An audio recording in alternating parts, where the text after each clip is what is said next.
दुख दर्द भाव के सब मिटें सतगुरु चरण नित से। ये दुख दर्द भाव के सब मिटें सतगुरु चरण नित से।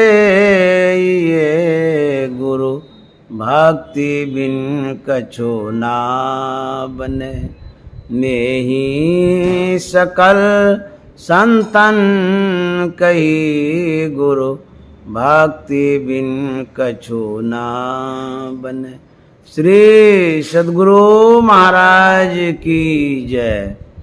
प्रातः स्मरणीय अनंत श्री विभूषित परमाराध्य सद्गुरु महाराज गुरुदेव महर्षि संत सेवी परमानंद जी महाराज रायपुर शहर के विशेष सत्संग प्रेमी महानुभावों, माता एवं बहनों, आज के जजमान हैं हमारे श्रीमान अजय अग्रवाल बाबू और गुरु भक्तिन है श्रीमती नीतू अग्रवाल जी, और हमारे बीच उपस्थित हैं रीता दीदी जी।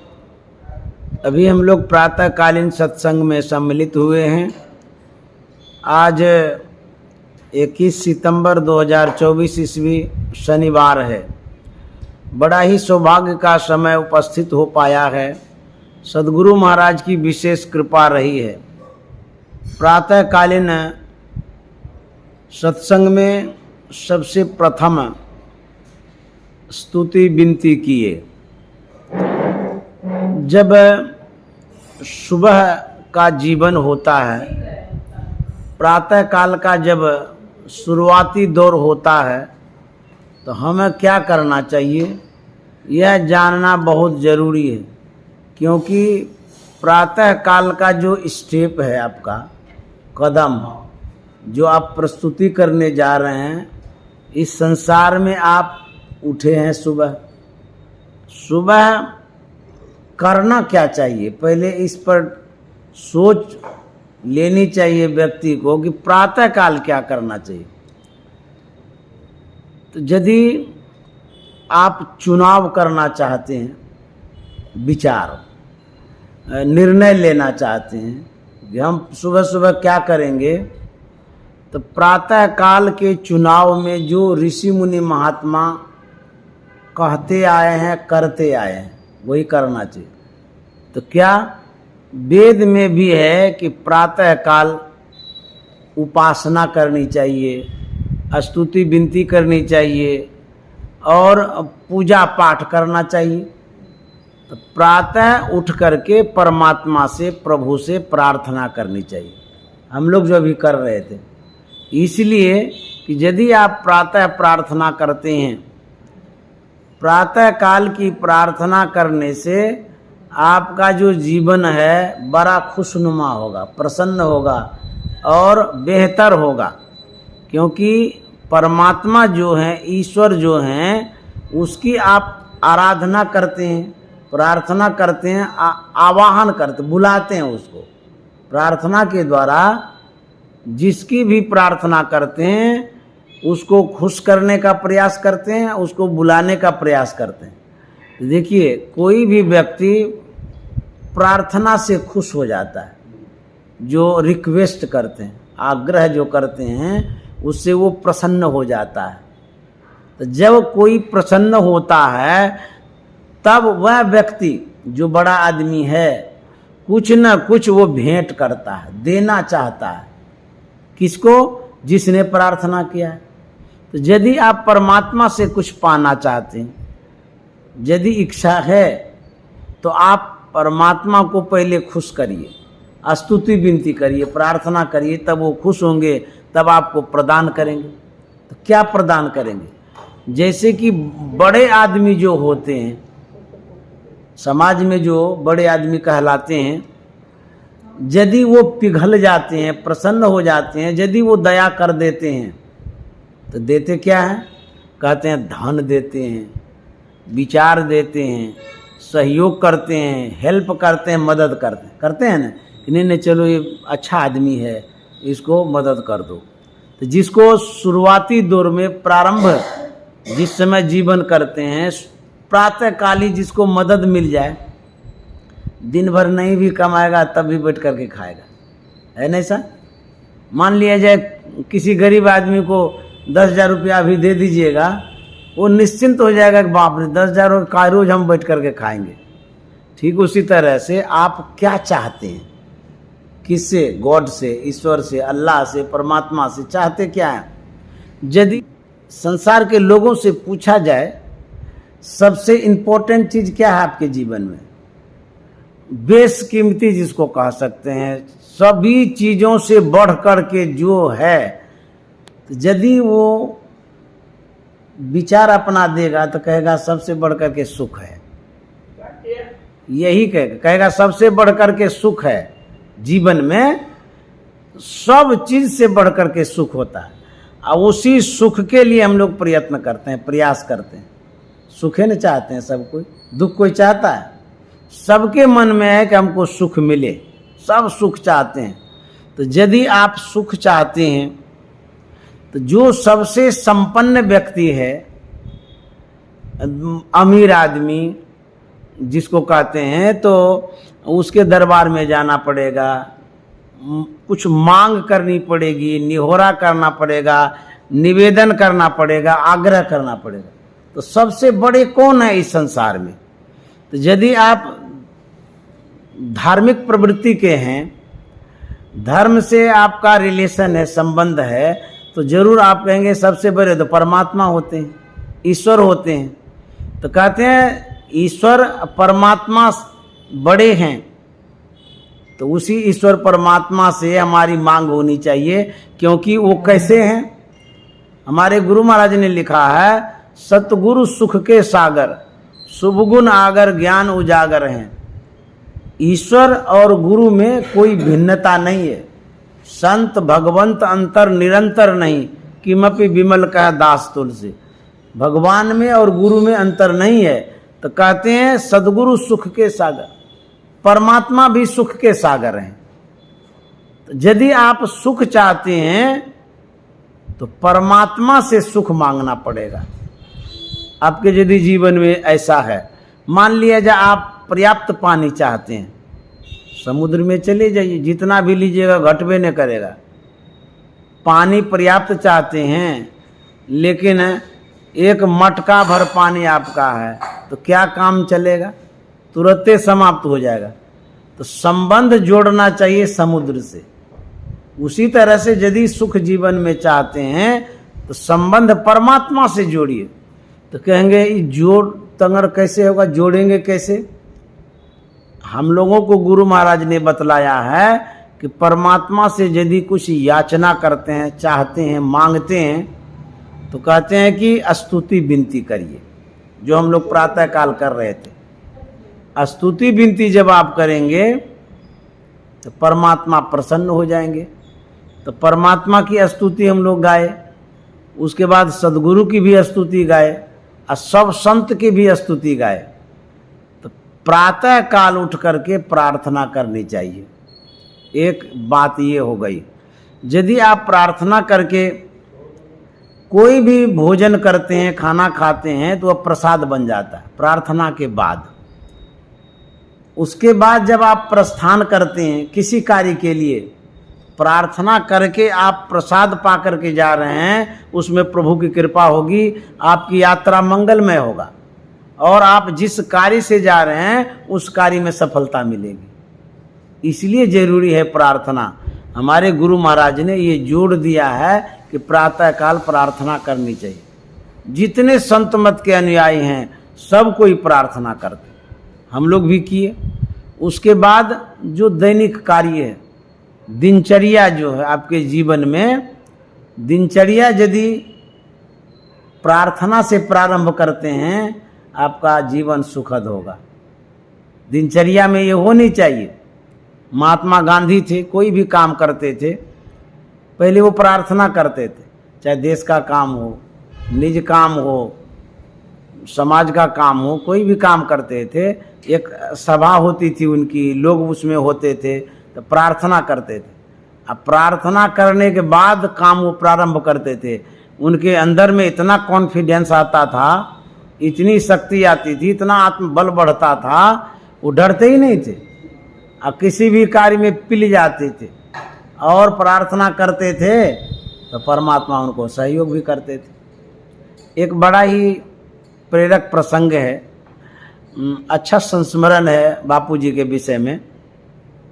जब देश आज़ादी के लिए बापूजी लड़ रहे थे तो आज़ादी में मानसिक रूप से भी व्यक्ति टॉर्चर होता है, परेशानी आती है क्योंकि सोचना पड़ता है।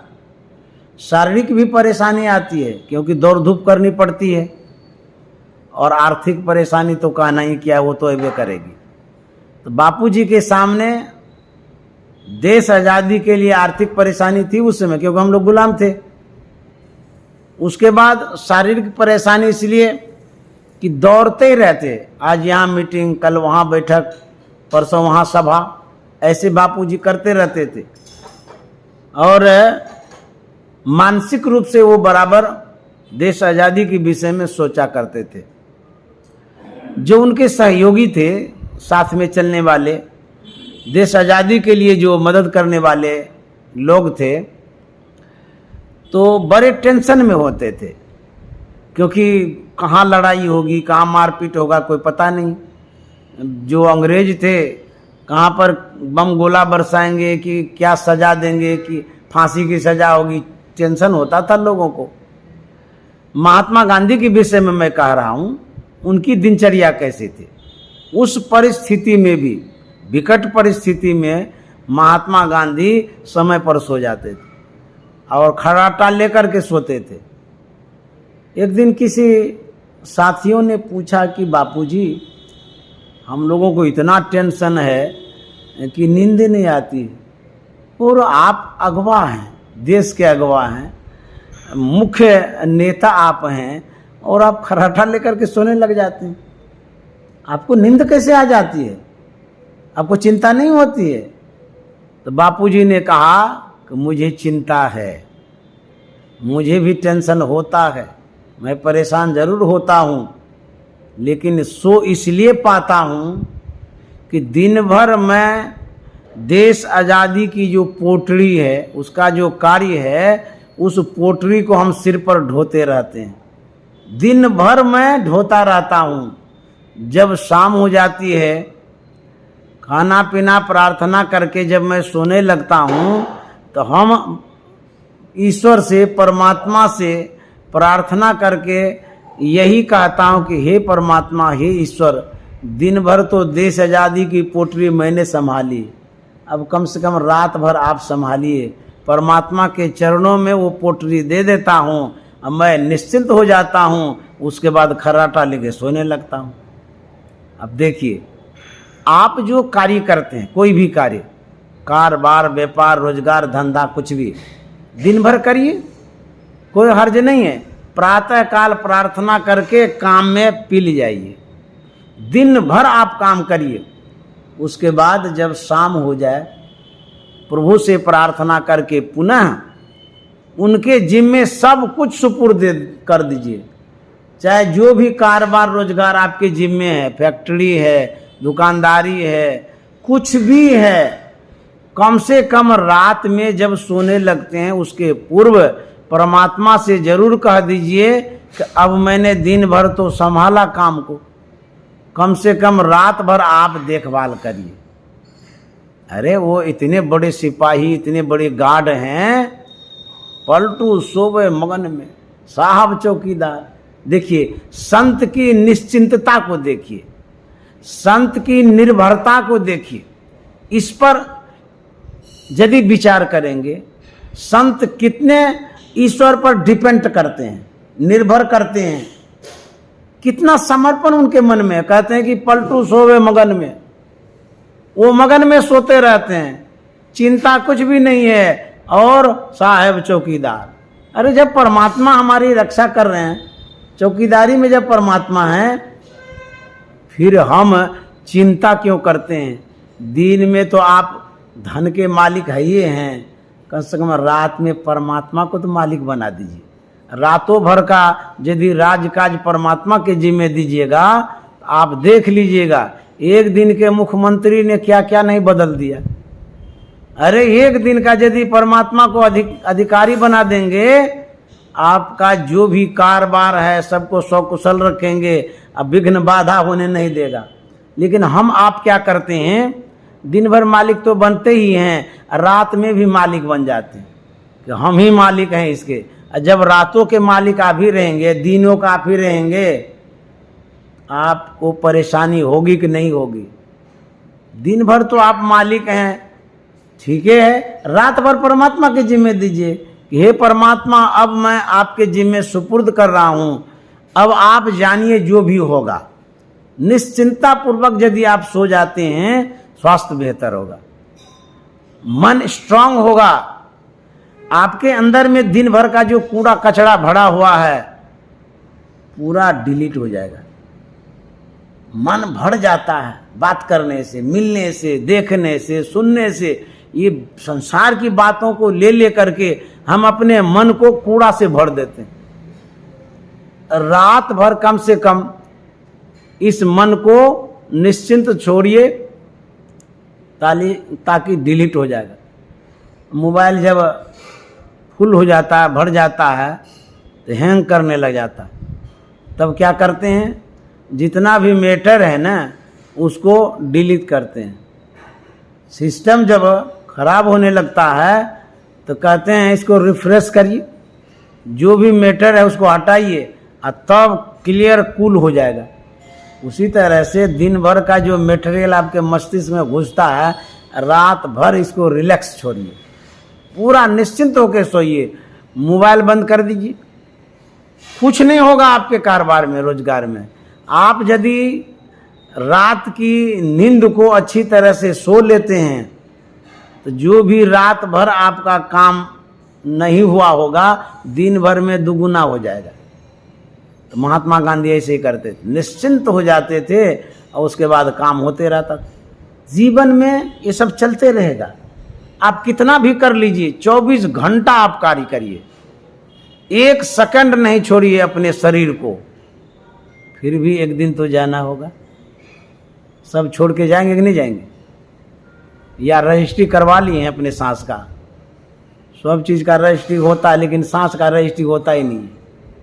अब बुझिए, परमात्मा ने जो दे दिया है सांस, उसकी रजिस्ट्री नहीं होती है, नियुक्त कर दिया है, निर्धारित कर दिया है, समय बांध दिया है परमात्मा ने। आपकी सांसें इतनी देर तक ही चलेगी, उसके बाद भूकंप हो जाएगा।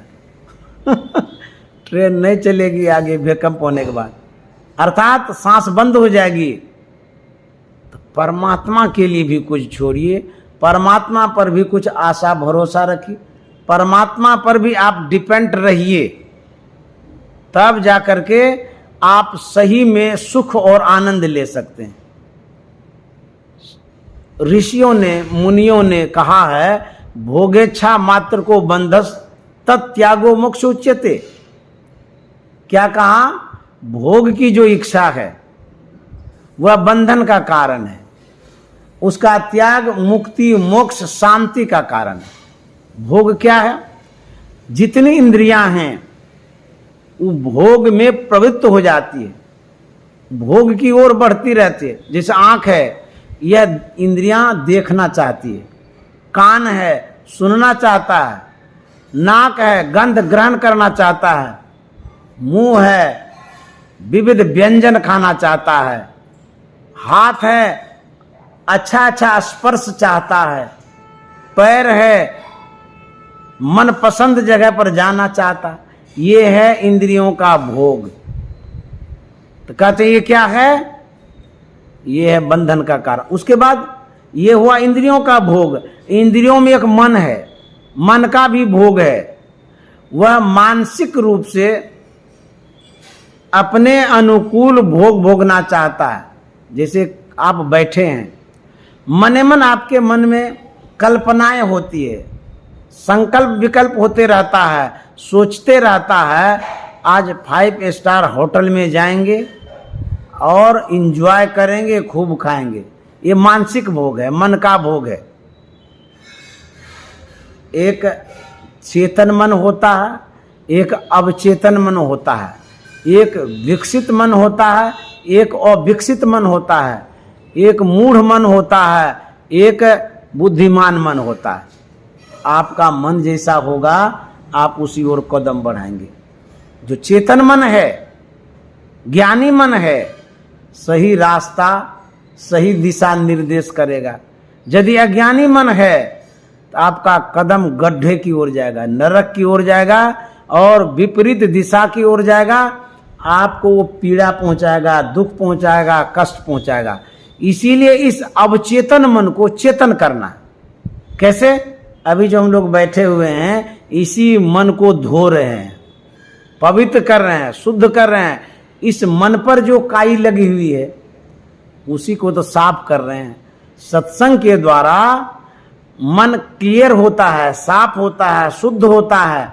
यही मन आपके साथ यदि रहेगा आप सभी कार्य क्षेत्रों में विजय प्राप्त करेंगे। तो चेतन मन की आवश्यकता है। अब चेतन मन जैसे सुसुप्त अवस्था में पड़ा हुआ व्यक्ति, आलस से बस लुढ़का हुआ व्यक्ति, जो लेटा हुआ रहता है, जो पड़ा हुआ रहता है, वो खड़ा नहीं हो सकता है। जो खड़ा नहीं होगा वो आगे बढ़ नहीं सकता है। जो आगे नहीं बढ़ेगा उसका जीवन बड़ा कष्टकर और दुखमय होगा। आगे बढ़ने के लिए सचेत सावधान होना जरूरी है, उठना जरूरी है और उठ करके चलना जरूरी है। मान लीजिए आप अभी घर में हैं, यहीं बैठे रहेंगे तो आपका कारोबार ठप पड़ जाएगा। तो घर से जाते हैं ना देखने के लिए, तो आपके अंदर में चेतना है, जागृति है, स्फूर्ति है, स्फुरना है, तभी तो आप जाते हैं काम करने के लिए।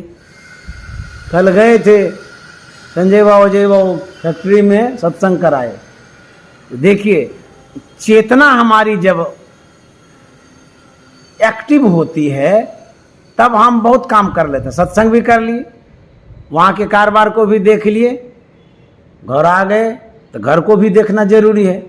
इस चेतना को, इस चेतन मन को जगाना बहुत जरूरी है, क्योंकि मन ही सोया हुआ है, अज्ञान अवस्था में पड़ा हुआ है। तो मन का जो भोग है वो विषय है, संसार है, और यह मन नीचे बहुत लुढ़कता है। जैसे आप पहाड़ पर से पानी गिराइए या छत पर से, कोई मेहनत की आवश्यकता है, खाली डाल दीजिए वो गिर जाएगा। और चढ़ाना होगा तो यदि इस पानी को चढ़ाना चाहेंगे तो मोटर से चढ़ेगा, मेहनत से चढ़ेगा, बहुत परिश्रम करना होगा। उसी तरह से इस मन को गिराने के लिए कोई आवश्यकता नहीं, अपने ही मन गिर जाएगा, नीचे चला जाएगा। क्यों? इस मन को गिरने का स्वभाव है, यह नेचुरल गिरते रहता है। ये गड्ढे की तरफ जाएगा, अज्ञानता की तरफ जाएगा, नरक की ओर जाएगा। लेकिन उठाने के लिए सत्संग की आवश्यकता है, सत्य शास्त्रों की आवश्यकता है, ध्यान की आवश्यकता है, धर्म और पुण्य की आवश्यकता है। इस मन को उठाने के लिए सत्संग रूपी क्रेन चाहिए, नहीं तो ये मन इतना भारी है ये उठेगा ही नहीं। जैसे मान लीजिए ट्रेन है, पटरी पर है, पटरी से यदि गाड़ी गिर जाती है, 1000 आदमी जाकर के उठाइए तो गाड़ी को उठा सकते हैं? बहुत मुश्किल है उठाना।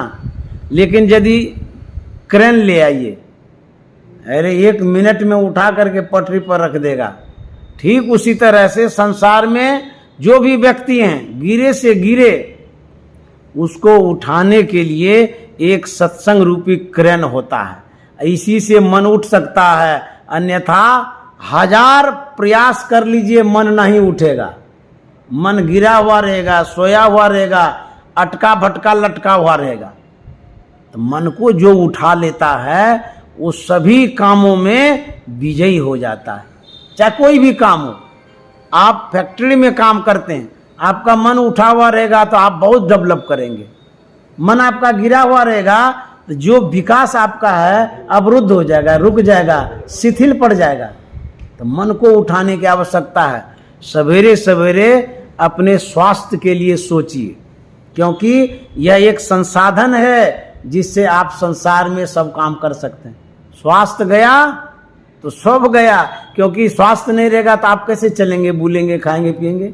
सबसे प्रथम सवेरे सवेरे स्वास्थ्य के लिए सोचिए कि हमारा बेहतर कैसे रहेगा। जितने दिनों तक आप स्वस्थ रहेंगे उतने दिनों तक आप सबल रहेंगे और उतने दिनों तक संपत्ति संग्रह भी कर सकेंगे। खाट पर पड़ा हुआ क्या कमाएगा आदमी, नहीं कमा सकता। तो सुबह सुबह जो है स्वास्थ्य के लिए सोचना है, उसके बाद परम प्रभु परमात्मा के लिए प्रार्थना करनी है, सत्संग भी करना है, ध्यान भी करना है। उसके बाद आप काम में लगिए और जब आप काम करेंगे तो बहुत विकास करेंगे। बड़े आदमी जो होते हैं उसका लक्षण होता है प्रार्थना करना।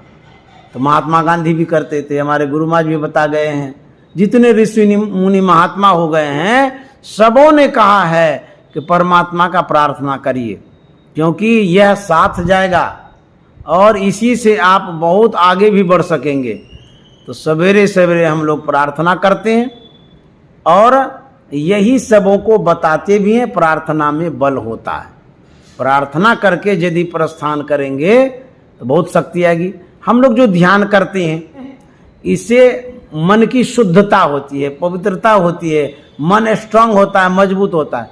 यदि आप कंफ्यूज हो जाते हैं, होता है ना कभी कभी ऐसा, संशय हो जाता है, भ्रमित हो जाते हैं कि ये स्टेप लें कि नहीं लें, कैसा होगा नहीं होगा, उस घड़ी में यदि आप ध्यान करते हैं मन आपका इतना एकाग्र हो जाता है, आपका मन आपको डिसीजन देता है कि ये स्टेप ले लीजिए, आप आगे बढ़ जाइएगा।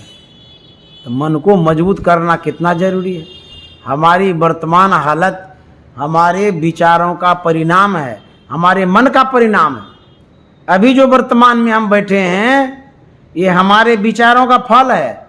यदि आपके मन में नहीं होता तो आप सत्संग में नहीं आते। आपके मन में हुआ ना कि चलिए बाबा जी आए हैं, बैठ करके सत्संग करते हैं, यह जो आपका विचार है बड़ा उत्तम विचार है, क्योंकि आप सत्संग करने आए हैं, श्रेष्ठ काम करने हैं। मानव शरीर का जो मूल उद्देश्य है वही करने आए हैं। उत्तम काम करने के लिए जो आए हैं, आपके जीवन में उत्तम होगा, आपका जीवन विकसित होगा, आप आगे बढ़ेंगे। तो यह जो मन को आगे बढ़ाने का आप प्रयास करते हैं, आप लोग बड़े बड़े आदमी हैं, क्योंकि बड़ा उत्तरदायित्व तो आपके जिम्मे है। हजारों आदमी को आप लोग संचालित करते रहते हैं, रोज चलाते रहते हैं, फिर भी आप वक्त निकाल करके सत्संग के महत्व को समझ करके जो समय दे देते हैं, ये परमात्मा की बड़ी कृपा है, अद्भुत कृपा है। और यही जो क्षण भर की संगति है, इसी क्षण भर की संगति से आपके मन में मजबूती आएगी और आप डेवलप करेंगे, आगे बढ़ेंगे। संतों ने कहा है, एक घड़ी आधो घड़ी आधो में पुनियाद, तुलसी संगत साधु की हरे कोटि अपराध। सत्संग करते हैं, आपके जीवन में जो संकट है, दुख है, कष्ट है, वो सत्संग हरता है। कितनी बड़ी औषधि है, कितना बड़ा उपाय है। इसीलिए गुरु महाराज ने कहा है, दृढ़ पर तीत प्रीत कर गुरु से, कर सत्संग सवेरे, या विधि भव फंदा कट जई हैं, मैं ही कहत हित हेरे। सवेरे सत्संग करना चाहिए और सदगुरु के चरणों में अपने आप को समर्पित करना चाहिए।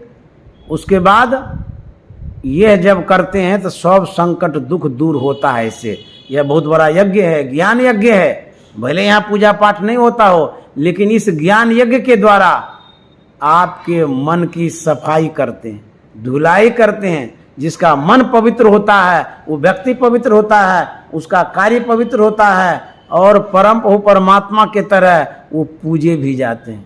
इन्हीं शब्दों के साथ वाणी में विराम। आप लोगों को बहुत बहुत धन्यवाद। हमारे बीच माता जी हैं, ये धर्म की मूल है, जड़। जैसे बड़ा गाछ होता है, घना गाछ होता है पीपल का, हजारों प्राणी पक्षी वहाँ जा कर के आराम करता है, उसी तरह से माता जी धर्मात्मा हैं। समझ गए। इसी के पुण्य प्रताप से हम लोग जितने परिवार के लोग हैं वो चिड़िया हैं, पक्षी हैं, डाल पर रहने वाले हैं। गाछ गिरता है तो चिड़िया का सहारा गड़बड़ा जाता है। उसी तरह से माता जी को खड़े रखिए, स्ट्रांग रखिए, मजबूत रखिए, स्वस्थ रखिए, तब देखिए आपका जो ये जीवन का क्षेत्र है बड़ा खुशहाल होगा, कारोबार का भी, आपके भविष्य जीवन का भी। तो मैं भी माता जी के लिए प्रार्थना करता हूँ। यहाँ कामना संजय बाबू के लिए, अजय बाबू के लिए शुभकामना। श्री सद्गुरु महाराज की जय।